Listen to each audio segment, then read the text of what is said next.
Assalamualaikum warahmatullahi wabarakatuh. Saya Mada Dewi Pratiwi, absen 22 kelas 10 Boga 3, akan menyampaikan materi tentang dampak sosial informatika. Materi yang pertama ada sejarah perkembangan komputer, yang kedua aspek ekonomi dan hukum dari produk informatika, yang ketiga informatika untuk masa depan, dan yang keempat karir dan studi lanjut di bidang informatika. 1. Sejarah perkembangan komputer. Komputer kini hadir dalam berbagai bentuk, seperti desktop, laptop, ponsel pintar, dan perangkat IoT.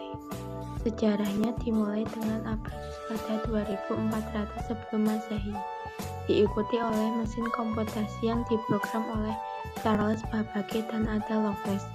Mesin Turing karya Alan Turing menjadi dasar komputer modern.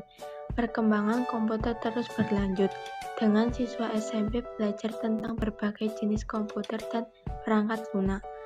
Mempelajari sejarah komputer penting untuk memahami kemajuan teknologi dan peran-peran tokoh seperti Al-Khawarizmi yang menemukan algoritma. 2.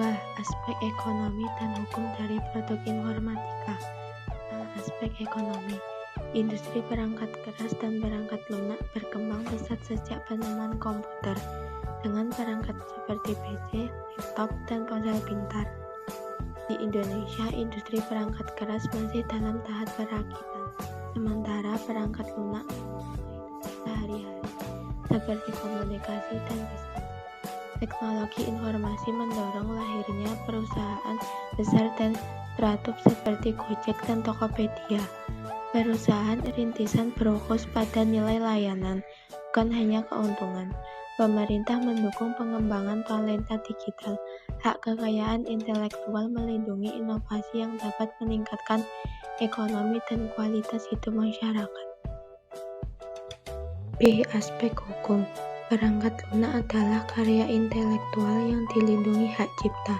Pembajakan perangkat lunak merupakan pelanggaran hukum. Penggunaan perangkat lunak diatur oleh lisensi, yang mengatur hak dan pembatasan penggunaan.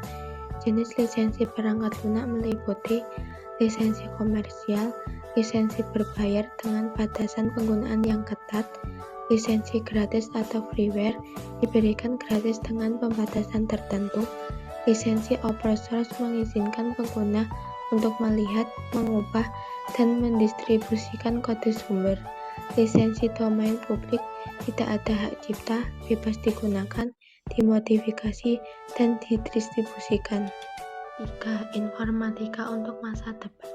Imajinasi dan inovasi mengubah dunia dengan teknologi. Indonesia harus terus berkembang untuk mencapai tujuan pembangunan berkelanjutan atau SDG pada 2030.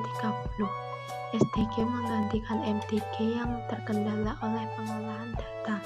Selain itu, konsep Society 5.0 mengintegrasikan ruang siber dan fisik sebagai kelanjutan dari masyarakat sebelumnya 1.0 hingga 4.0 dengan fokus pada kesejahteraan manusia dan kemajuan teknologi.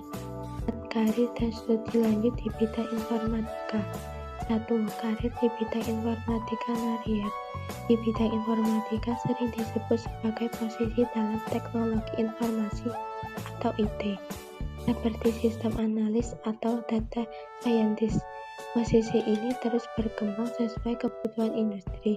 Informatika mempelajari komputer, perangkat keras, perangkat lunak, dan kecerdasan mesin, dan di Eropa disebut informatika, sedangkan di Amerika Serikat disebut computing. 2. Studi lanjut di bidang informatika. Informatika adalah disiplin ilmu yang berkembang dari matematika dan teknik elektro.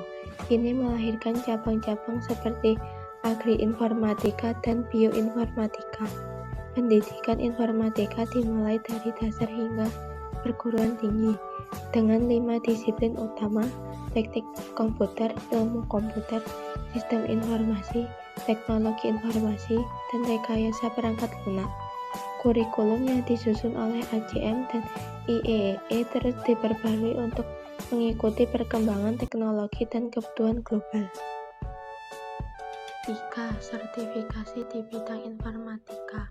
Kompetensi di bidang informatika bisa diperoleh melalui pelatihan, seminar, atau komunitas, dan diakui lewat sertifikasi.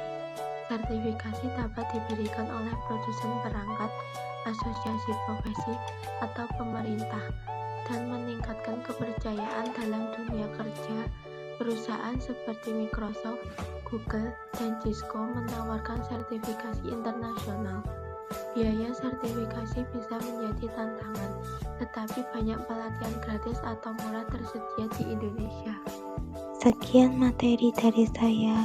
Wassalamualaikum warahmatullahi wabarakatuh. Terima kasih.